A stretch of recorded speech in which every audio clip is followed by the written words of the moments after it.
First of all, let me say that I want to thank the veterans that work at the VA hospitals for their service, because basically the veterans that tell us over and over again, once they get in the system, they are very satisfied with the service.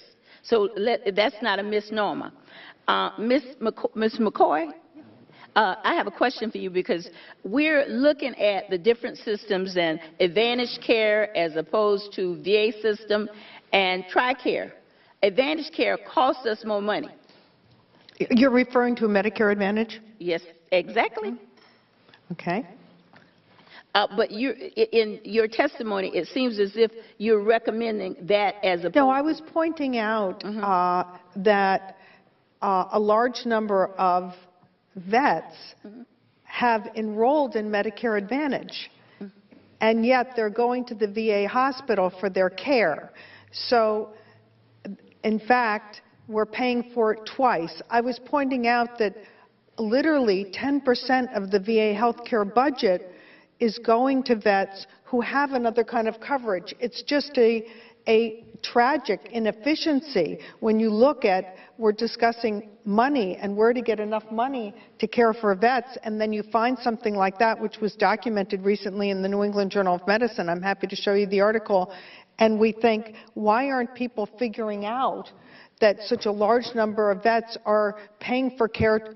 We're paying for their care twice. We're paying to the insurance companies that run Medicare Advantage plans, and we're paying again to the VA system. Let's at least sort it out and get it straight. That's what I was suggesting. Right. I just am trying to be clear that the VA system is a system that the veterans prefer.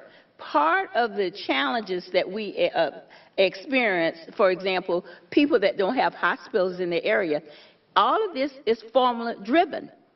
And so therefore, we may need to come up with some additional ways that we're going to serve veterans. In fact, until recently, we had not built a VA hospital in 15 years until we appropriated for 6 new hospitals. So the question, are we going to continue to build additional hospitals based on the number of veterans, or are we going to come up with some partnerships that the veterans and the VA, because in the testimony that we had last week, when we sent a veteran outside of the system, we've got to make sure it's a certain quality of care. Of course. And if it's that continuity not there, then you still going to have the exact same problem we're experiencing today. In addition to that, I'm a male person, and if I have an appointment and all of the bells and whistles, and if I don't keep that appointment, there is a charge if I make an appointment. We don't do that to veterans. So if they have an appointment, and if they don't make that appointment, it's no penalty to them. Well, in fact, there is a terrible penalty to them. It's not a monetary penalty, but it means they're waiting longer and longer for care. And when vets don't show up for their appointments, I'm not blaming the vets. In many cases, they've waited as long as 6 months for that appointment. The fact is that the VA hospitals and clinics should be calling the vets 24 to 48 hours or emailing them ahead of time to remind them of their appointments. It is unrealistic to think that a vet's going to remember an appointment 4 months ahead. I agree with you, but still, I'm saying in the other side of the world, if you don't make that appointment, there is a financial penalty that you receive.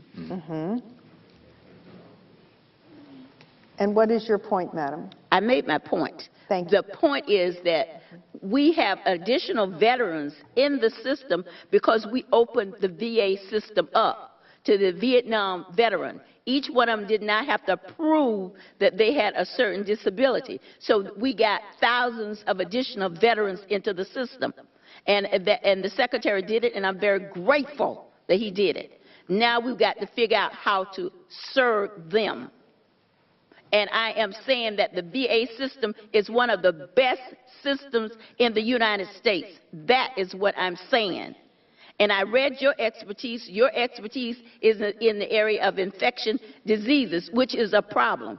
But the bill that we have before us, I'm hoping, and the chairman's recommendation and his bill and the Senate bill, I hope we can work out what is the best way to move forward with the VA system. And thank you for your kindness and your time, Mr. Chairman.